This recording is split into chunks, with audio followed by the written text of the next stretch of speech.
বোনের অন্নপ্রাশনের প্রথম পার্ট তো তোমরা দেখেই নিয়েছো, এটা হলো তারই সেকেন্ড পার্ট। এখন রান্না শুরু করার আগে পুজো করে নিচ্ছে, আর এখানে জোর কদমে চলছে সবজি কাটাকাটি। এখনই রান্না শুরু হবে, তাই আমার দাদু গেছে চৌকা অর্থাৎ চুলোতে আগুন দিতে। রান্নার ঠাকুররাও প্রণাম করে নিচ্ছে যাতে ভালোভাবে কাজটা সম্পূর্ণ করতে পারে। দুপুরে বোনকে সুন্দর করে ফুল দিয়ে সাজিয়ে স্নান করাতে বসিয়ে দিলাম। দেখো গায়ে হলুদ দিয়ে স্নান করানো হচ্ছে, আর ওর স্নানের জলটা দেখো কি সুন্দর করে বানানো হয়েছে। আমি যখন ফুল দিচ্ছিলাম বুনু দেখো কেমন খুশি হয়েছে। এবার ভালো করে হলুদ দিয়ে দিলাম, তারপর স্নান করিয়ে ঘরে নিয়ে প্রসাদ খাওয়ানো হয়েছে। একটু ব্যস্ততার কারণে সেই ক্লিপগুলো আর নেওয়া হয়নি। বিকেলে ভোগের প্রসাদ খেয়ে নিচ্ছি আমি আর আমার একটা কাকার মেয়ে। আমরা দুজনই সবার লাস্টে খাচ্ছি। এখানে অনেকগুলো আইটেম ছিল, 2 রকমের ডাল, কচু শাক, পনির, চাটনি, পাঁপড়, আরো অনেক কিছু ছিল। এত কিছু আর দেখানো হয়নি। সন্ধ্যায় সবাই নেচে নেচে সন্ধ্যা আরতি করছি, তো তোমরা সেই ক্লিপটুকু দেখে নাও।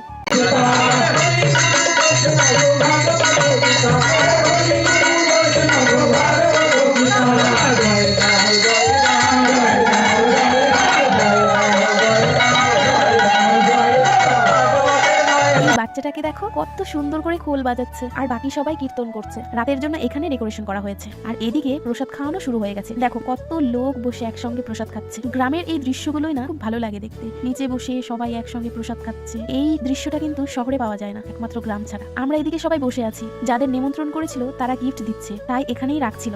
আর আমার এক বোনকে দেখো কি করছে গিফটগুলো নিয়ে। তারপর রাতে আমরা খেতে বসে গেছি। প্রথমেই পাঁপড় আর সাদা ভাত দিয়ে দিল, এদিকে আমার দিদি খাচ্ছে।